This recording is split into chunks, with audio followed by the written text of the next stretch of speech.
Hi, I'm Yolmer from UAV Log. Welcome to this video tutorial. On this tutorial, I'll show you how to manage your flight log.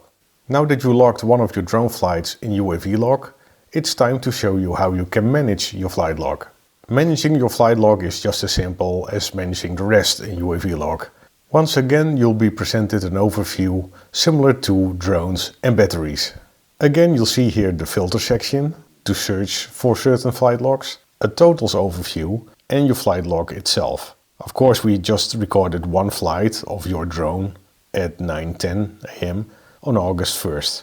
But of course, when you do a lot more flying and a lot more logging, this list will grow and grow. And you can browse through the list via these navigation buttons. Clicking the link in your flight log will open up this screen. In this screen, you can change any of the parameters of the logged flight. Scrolling down to the end of the flight log overview, you'll see a couple of extra buttons here.